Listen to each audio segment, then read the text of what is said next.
Bismillahirrahmanirrahim. Assalamualaikum warahmatullahi wabarakatuh.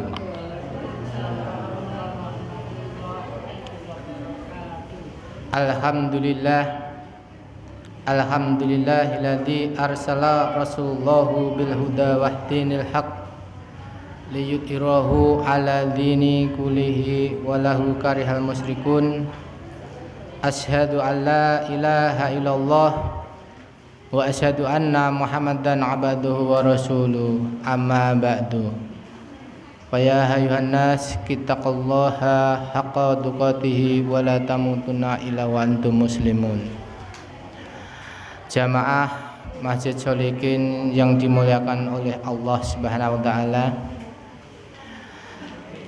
tidak henti-hentinya marilah kita semua memanjatkan syukur kehadirat Allah Subhanahu wa taala yang pada kesempatan hari ini kita masih diberi nikmat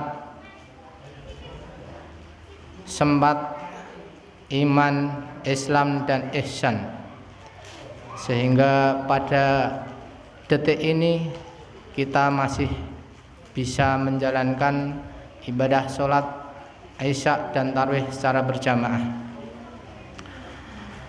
Sholawat dan salam kita haturkan kepada junjungan kita Nabi besar Muhammad sallallahu alaihi wasallam yang telah merubah zaman jahiliyah menuju zaman keemasan, yaitu zaman Islam, yang kita nantikan syafaatnya dari sekarang sampai di akhir zaman nanti. Jamaah yang dimuliakan Allah Subhanahu wa taala, dalam kesempatan sekarang ini saya ingin menyampaikan sedikit masalah untuk adik-adik yang mau dicatat. Judulnya memuliakan tetangga. Memuliakan tetangga. Islam adalah agama yang rahmatan lil alamin, yaitu rahmat bagi seluruh alam seisinya. Jadi Islam betul-betul mengatur kehidupan kita dari yang paling besar maupun yang paling kecil. Semuanya sudah diatur di dalam agama Islam. Kalau kita lihat masalah tetangga yang telah saya sebutkan di atas, yaitu memuliakan tetangga, Nabi Muhammad sallallahu alaihi wasallam sampun atau sudah bersabda, man kana yu'minu billahi wal yaumil akhir fal yukrim zarah. Barang siapa yang beriman kepada Allah dan hari akhir, hendaknya ia memuliakan tetangganya. Hadis riwayat Bukhari. Dari ayat tersebut bisa kita ambil suatu hikmah bahwasanya kita bisa dikatakan beriman. Kita bisa dikatakan beriman kepada Allah dan hari akhir apabila kita memuliakan tetanggamu.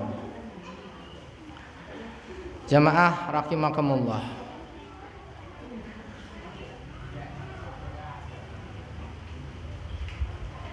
Abdul Qadir Jailani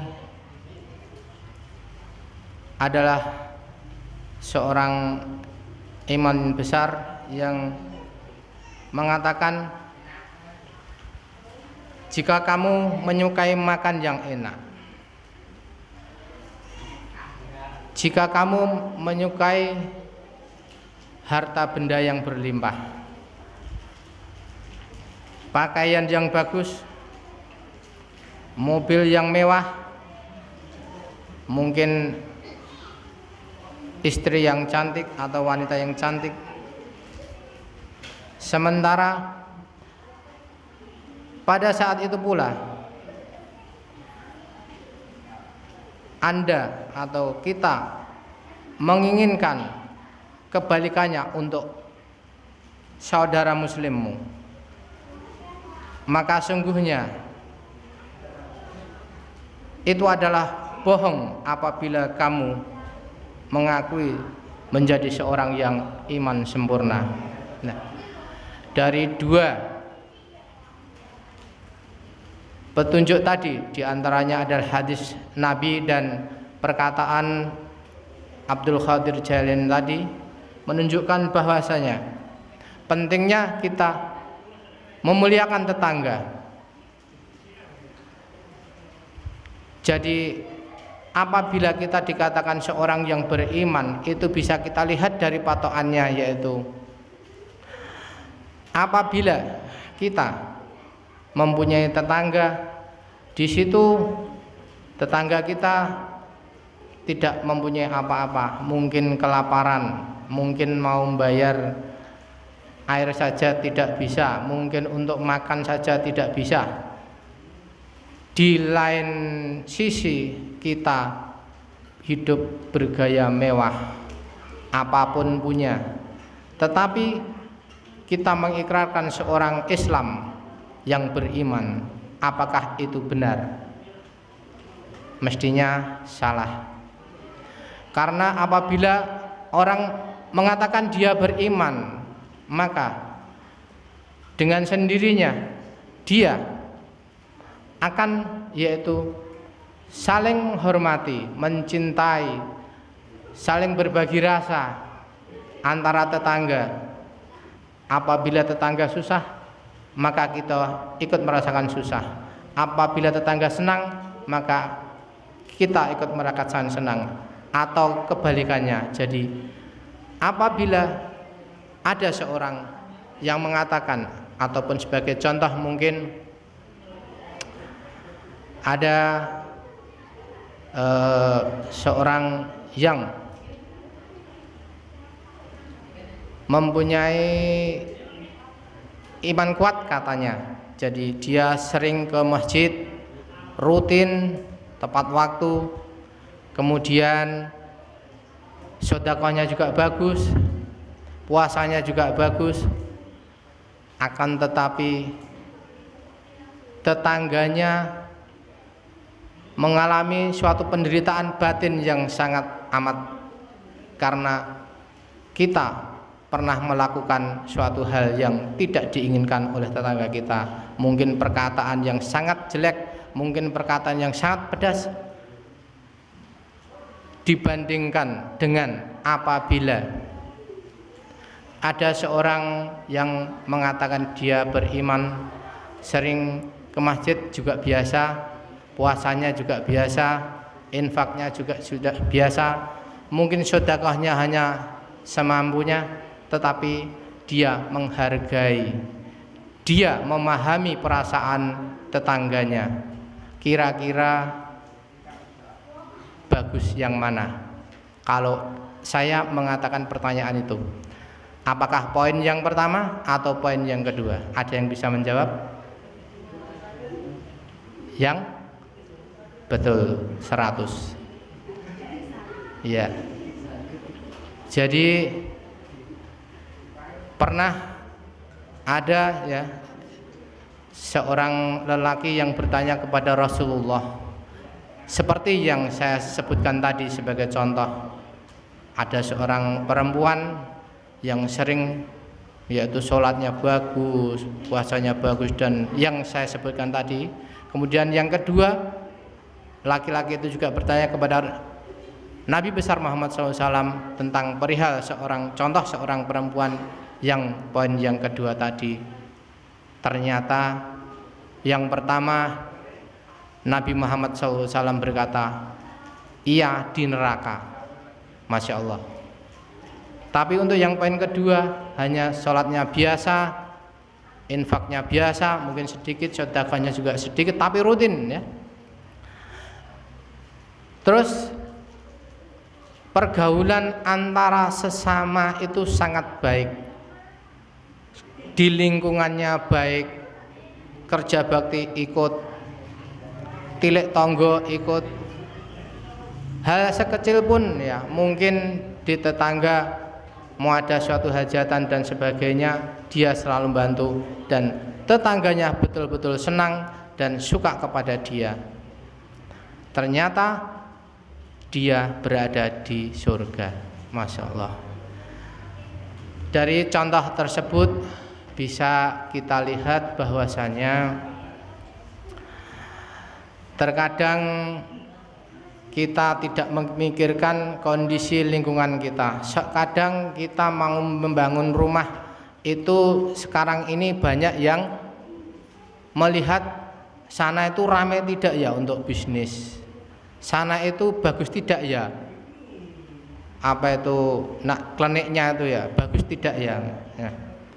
Tetapi tidak memikirkan bagaimana tetangga kita, apakah baik atau tidak, lingkungan kita baik atau tidak, ada musolanya, ada pondoknya, kemudian di lingkungan sekitar baik.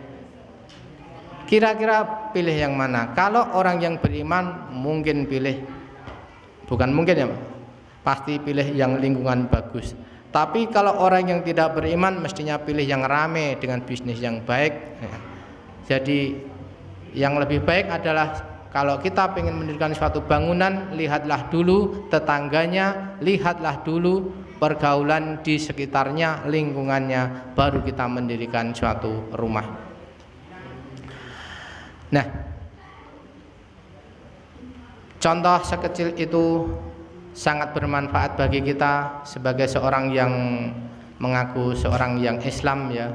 Kalau kita lihat di lingkungan kita mestinya banyak sekali hal-hal yang sekecil yang tidak diperhatikan. Contoh ya ini, misalkan saya punya toko, di lingkungan saya itu tetangga saya itu tidak pernah ke tempat saya, pengennya ke Indomaret, Alfamart, mungkin ke Trans atau mungkin Transmart ya, atau yang berlabel besar, jauh-jauh ke sana hanya beli mungkin sabun, mungkin sampo ya.